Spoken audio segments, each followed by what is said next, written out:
Hello and welcome to TVP World. When the political world is discussing military issues in Davos, Switzerland, during an economic forum, very interesting things are going on in Europe, in Parliament. It all started with a clandestine visit of state security services at the house of high-profile European Union figure. 600,000 euros were found with no apparent relation to a property statement of this individual. Since the state security services had no proofs that those money were related to any crime, cash was left intact, but was photographed and secret investigation was opened. Few months later, Eva Kaili, Vice President of European Parliament, was arrested. This time, officially, her apartment, hotel rooms and properties of people related to her were raided, and more cash was found. 1.5 million euro was the sum of money the Belgian services secured on that day. That was the beginning of what was called back then the Qatargate, which is now considered the greatest corruption scandal in history of European institutions. Eva Kaili was arrested on spot, and because money was also found in different locations belonging to a former member of European Parliament, Mr. Pier Antonio Panzeri, an Italian citizen and a president of Brussels-based NGO named Stop Impunity, he was also arrested.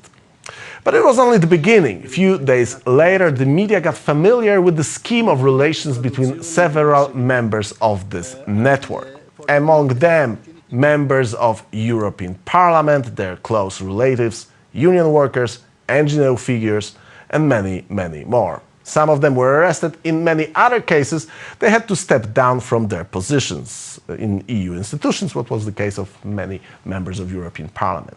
This is an attempt by Politico.eu to map those relations on the early stage of the scandal. Here we map the connections between some of the people caught up in the investigation. The most high profile of those charged is Eva Kaili, a Greek MEP and former news presenter who within days of the scandal breaking was stripped of her role as one of the Parliament's 14 vice presidents. She was detained with her father Alessandros Kailis, who was later released by police. Her partner, Francesco Giorgi, who is an advisor to Socialist MEP Andrea Cozzolino, was also charged. Giorgi's alleged involvement highlights an organisation with connections to some of the other people under investigation by police. Giorgi founded Fight Impunity in 2019, a Brussels-based NGO that describes itself as an association against impunity and for transitional justice. Its president, the former Socialists and Democrats MEP, Pier Antonio Panzeri, has also been charged by Belgian police. Meanwhile, on Friday, Italian police also picked up his wife and daughter, Maria Coglioni and Silvia Panzeri. The warrant for their arrest accuses Pier Antonio Panzeri of intervening politically with members working at the European Parliament for the benefit of Qatar and Morocco. But where did the money come from? According to the investigators, it was Qatar, the organizer of the FIFA World Cup 2022, who was providing cash distributed over this network. The purpose was to influence the European institutions to loosen the visa requirements for Qatar ahead of the World Cup, to frame the country as a law-abiding state ahead of this event. But Qatar didn't do it single-handedly. According to Belgian media and German Der Spiegel, the operators who were actually delivering the money and bribing the politicians were operators of Moroccan intelligence services. High diplomatic representatives of Morocco were also identified during the clandestine meetings with corrupt politicians. Morocco ambassador to Poland was supposedly handing over money during meeting in Brussels and other European locations to politicians who were observed by the Belgian state secret agency. As the case was developing, another members of European Parliament were targeted. As we can read in several media outlets, even 60 members of European Parliament can be related in some way to this organization.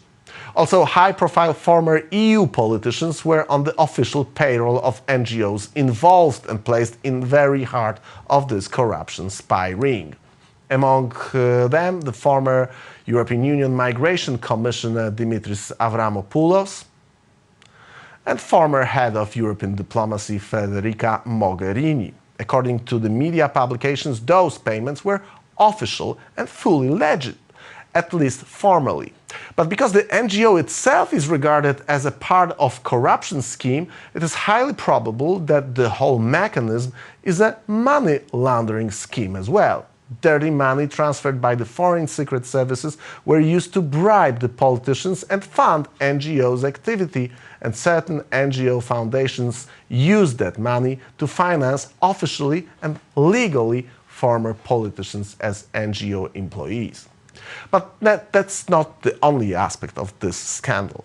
Several members of the Spiring were dealing with one of the most significant cases that European Parliament is dealing in this term, namely Committee to investigate the use of Pegasus surveillance software. And this itself is a paradox, because huge part of the clandestine operation against Eva Kaili and other members of this network was conducted with the deciphering software of Pegasus style. Moreover, Morocco was one of the states which activity regarding using of this kind of software was the subject of the committee hearings. So, to make long story short, a group of European politicians, people who were effectively paid agents of Morocco, a foreign state accused of wrongdoing, were sitting on the committee that was supposed to investigate the country that paid them millions of euros under the table. And it looks like the money that was found in the apartments of the EU politicians was just a small part of the cash involved. Spanish media published detailed information regarding money transfer that were wired from Panama to certain individuals who were the members of the Spiring we are talking about. And sums of money are order of magnitude higher than pocket money found in travel bags and safes of Eva Kaili, her partner and crime friends. According to those documents, we are talking about millions of dollars sent through the Panama Bank to those people. Greek anti-corruption office officially asked Panama to confirm this information that was reported by Italian ANSA news agency. Polish member of European Parliament Dominik Tarczyński showed those money transfers on Polish TV earlier this week. Powiedzieliście o tym, że były przelewy na kilkadziesiąt milionów dolarów. There were transfers of tens of millions of dollars. This has never been shown on television before. I would like to show the confirmations of the transfers that the Italian and Greek secret services are now asking the banks of Panama for. According to Tarczyński, there is at least one more important factor that points to credibility of information published by the Spanish media. Eva Kaili bought quite an impressive property some time ago on Paros Island, Greece. It was supposed to be a real bargain. Eva Kaili kupiła sobie działkę. Eva Kaili bought herself a plot of land part of the Greek island of Paros worth 12 million euros, declaring that she paid only 300,000 euros for it. This scandal was being discussed in European Parliament yesterday. As for now, we do not have any specific information pointing to another major player that is traditionally active on the field of secret influencing European political scene, Russia. But based on what MEPs were talking about during a debate, it is only a matter of time when we found out about it. This story makes me sick. The men and women in our group who traded everything for cash. This is not just about the influence of Qatar, but also Russia, Morocco and China. Work in the Committee of Inquiry on Interference makes it clear that the first country that tries to manipulate us and that finds favor on the right and left of the cycle is Russia. We have such a sense of failure and distaste. We have a war in Europe. We have to show compactness against the outside powers who want to destabilize us. One should keep in mind that we still do not know nothing about the details of this piece of news that flashed through the media last year. According to US intelligence review from September 2022, Russia, and that's a quote from New York Times, has covertly given at least $300 million to political parties, officials and politicians in more than 2 dozen countries since 2014, and plans to transfer hundreds of millions more with the goal of exerting political influence and swaying elections, according to State Department summary of a recent US intelligence review, end quote. And that's what we are going to talk about on my show. My name is Michał Rachoń, this is Rack On, and we roll in.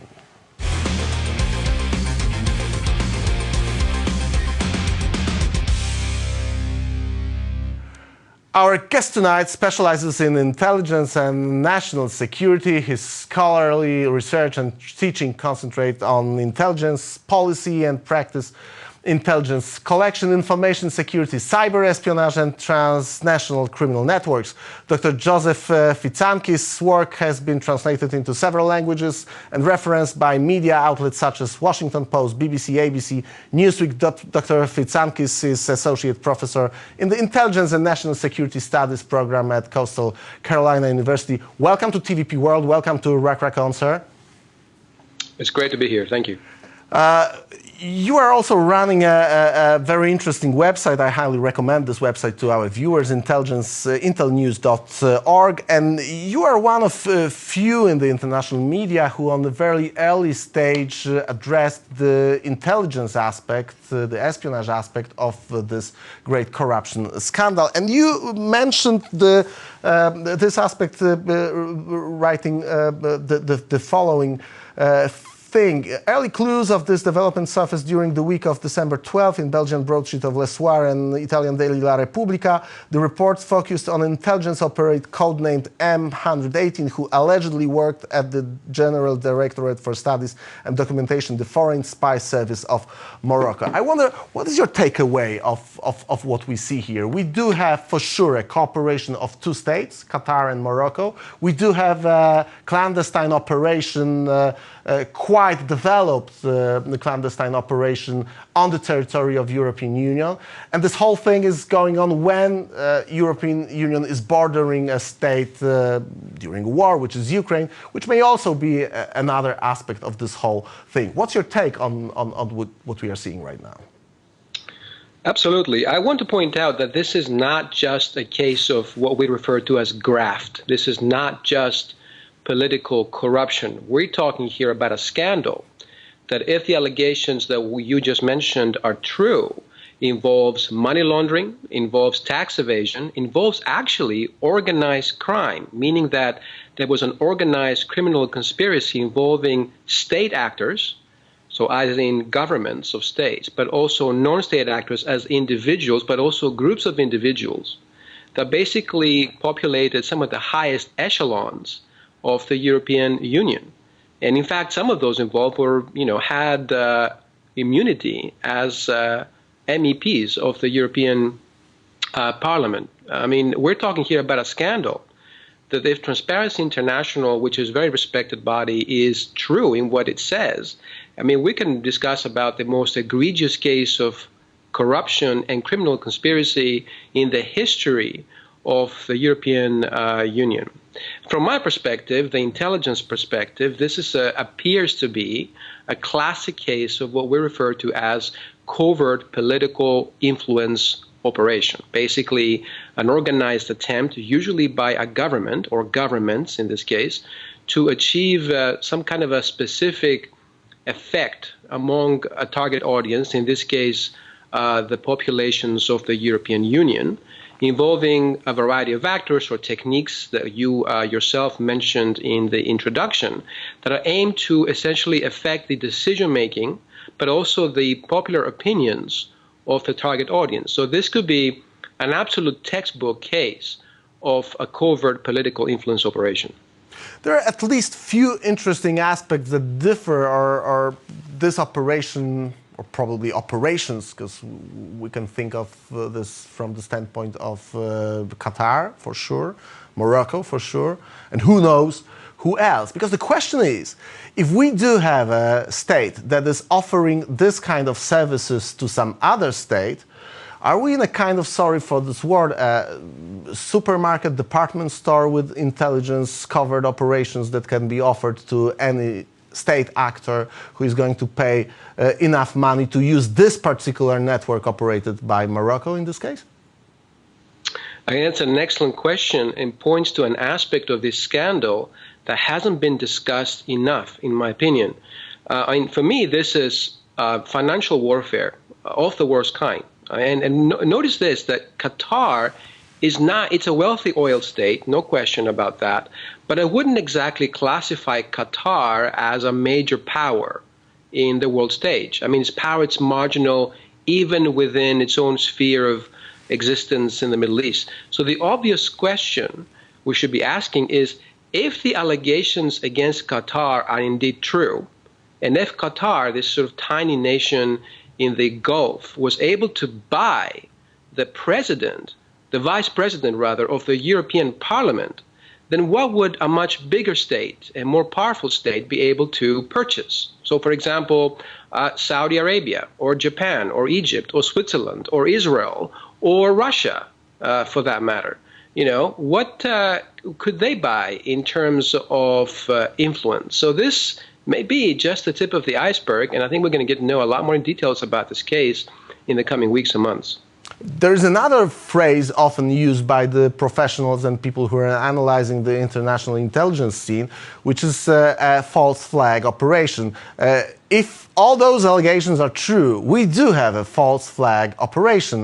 Moroccan operatives, you are mentioning the particular code name based on what the Belgian media is referring to. We do have also a high representative of, well, basically the ambassador of Morocco in Poland, where I'm based in, who is operating in another EU country as a man who is transferring the money. But the Moroccan secret services are doing it on behalf of Qatar. Could you try to explain our viewers what is the false flag operation? What is the meaning of this term?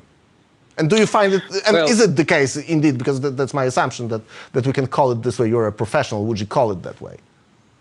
Well, again, if the allegations are true, and I think you made the point earlier that we're just at the beginning of this investigation, so if this is true, it would make sense from a logistical point of view, looking at this from the sphere of intelligence. Qatar is not, as I mentioned before, a big country. It's a tiny country with a tiny population, and as a result, the size, but also the extent and influence of its intelligence and security services is very, very limited. So by definition, Qatar would need to rely on a much larger, perhaps more advanced intelligence agency, typically of another predominantly Muslim country, that would have more access to Europe and to the European Union. And that's kind of a give and take type of relationship where Qatar gets some benefits from this operation, but then other collaborating intelligence agencies would also get something on behalf of their countries. So you might be talking here about a network of intelligence agencies that collaborate. That doesn't necessarily make it a false flag operation, but it does make it so basically an operation that would point the blame at another country or another actor, although that could be the case, as you suggested, but it does make it a much more complex investigation and much more likely that we're not going to find the actual culprits. Let me place another card on the table. What if Qatar is not the only source of this operation, but there's other agencies of other countries as well, and that Qatar itself may be a kind of a mediator of something much larger. So we always say in intelligence that it's kind of the wilderness of mirrors. You never know what the actual truth is, and this may be one of those cases.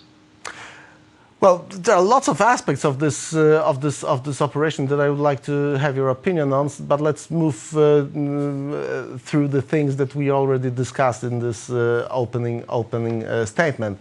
Panama is supposedly active here. We do not know that for sure, but what we know is that ANSA, Italian agency, informed that the Greece anti-corruption security services sent an official question to Panama Is it true what was published by the Spanish media outlet? And the Spanish media outlet published a bunch of money transfers, money wire confirmations with names of the people who are involved in this well, spying, I think we can call it that way. We got names of Mr. Panzeri, of his close relatives. We got name of Eva Kaili on those documents. Again, that brings us to another big subject, which is the offshore countries that are proposing this kind of financial clandestine services.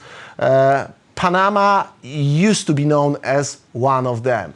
What's your take on this aspect of the whole thing? Right, that's an important aspect of the case. Remember, this is a case that also involves tax evasion and money laundering, if, again, the allegations are true. And those who study organized crime will tell you that if you're an organized criminal, receiving the money is the easy part. The hard part is to be able to actually launder it, make it look legitimate, and then eventually be able to spend it. So for that aspect of the deal, then you have a number of countries, that kind of usual suspects, sort of offshore money laundering destinations, and potentially some corrupt companies in Panama may be the likely suspect. But I do want to point something out from here that I think kind of stems from this allegation, which is that the European Union clearly is in trouble. The European Union as an entity will never be truly secure unless it becomes free of this political and economic corruption that this scandal actually symbolizes. And I've always said, I've said it for more than 10 years, that for this reason, the European Union's intelligence and security agencies must turn their attention to combating corruption within Europe. It's not enough to focus on terrorism and foreign spying, but basically attack the levels of corruption that are so high in the European Union at the moment that make, Al Capone's era in the 1920s Chicago look like mild in comparison. I'm very glad that you pointed out to this aspect, because when we think about it, we got lots of viewers who are based outside the European Union. But think about this, and I'm referring to them right now. Think about the institution. You got within one of the member states, which is Belgium. We do have a European Parliament. We do have politicians coming from 27 countries based there. And in a way, this organization, buildings in Brussels and in Strasbourg, France, are outside of the regular framework of operating of state of Belgium. And that brings very significant challenges for the counterintelligence agency. There is a question: who is responsible for the counterintelligence aspect of protecting European Parliament? 27 counterintelligence agencies of the countries, or the country that the Parliament is based in technically? This is one of the most important challenge actually embedded in the nature of the institution that is becoming more and more powerful as the European Union transforms. Excellent point. I've been studying intelligence in a comparative level. So in other words, comparing different intelligence agencies for almost 20 years now. And I will tell you that I don't believe that the Belgian intelligence and security services are equipped to handle the weight of this very complex multinational case, this multinational investigation. This is going to take the type of collaboration between security and intelligence services that we have never seen before in the European Union, perhaps since the days of 9/11. So given the amount of division and lack of solidarity that we're seeing inside the European Union at the moment, part of me wonders whether that collaboration is going to actually take place so that we can actually find the actual culprits and the entire network of this conspiracy. Having said that, me and many others have been arguing for many years that it is important for the European Union to develop its own, collective mechanism of intelligence and counterintelligence enforcement that unfortunately we have not seen enough of. Perhaps this scandal will then wake up some important individuals in the EU to take action in that respect. But you surely understand that there is another problem embedded in the thing that you just mentioned. There are contradictional interests of 27 countries involved and being partner of European Union. Those countries are cooperating in EU, but they do also have interests that are contradictory on very many levels and many fields, so it's very hard to imagine them sharing intelligence or counterintelligence information as it would happen in a state, which European Union is not, at least for now. There is another thing actually related to what you just mentioned, the international cooperation of agencies on that case. It is not clear, at least for me, maybe you have a precise knowledge about it. What was the source of the primary informations that led the Belgian services to clandestine operation entering to the house of one of the high figures of European politics? Was it a counterintelligence agency? Was it an anti-corruption intelligence agency? Was it a police work? Because it looks like they had to have some kind of knowledge before they decided to enter clandestinely to the house of a politician.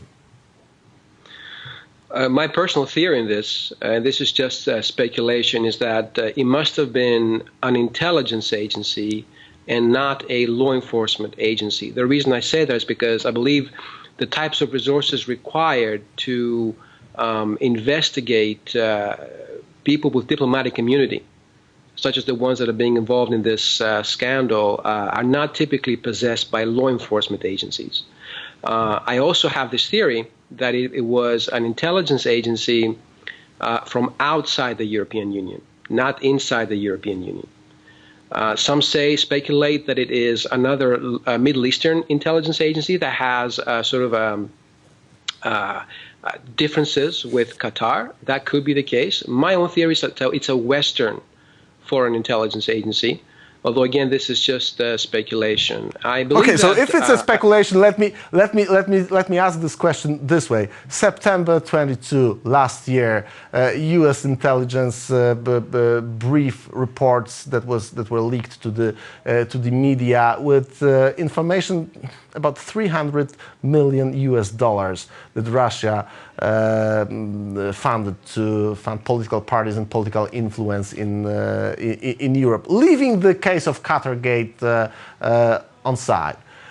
What is your assessment of the level of knowledge about the precise people, organizations, I don't know, political parties, some other entities that could be on the receiving end of this $300 million fund? What is the level? What's your assessment of the level of precise knowledge of U.S. intelligence agencies about those money? Well, look, I mean, investigating the European Union and its diplomats or its personnel for counterintelligence purposes is a sort of basic counterintelligence decision.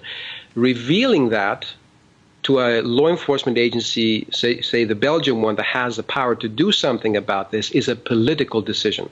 So you have to ask the question, which country would have an interest in stopping this from happening, stopping the corruption in the European Union? I don't think that European intelligence agencies and their governments would necessarily have the political will to open up this can of worms. So going back to your previous point about potentially if Qatar is involved in this, what other countries can have free access inside the highest levels of the European Parliament by paying money for political influence, and that Russia may be one of them, then clearly you have to come to the conclusion that the United States intelligence agencies would have a strong interest in preventing this type of behavior from continuing inside the European Union. So I would say that logically speaking, U.S. intelligence agencies are definitely one of the agencies that you have to speculate may be behind the initial information that was given to the Belgians. Thanks a lot. Thanks a lot for your presence. First time on TVP World. Hope that this is not the last time. We are discussing all the intelligence issues on our programs very often, so hope that we are going to have a chance to talk again. See you soon, hopefully. My pleasure. Ladies and gentlemen, thank you for your time. We see each other on TVP World tomorrow. Stay safe.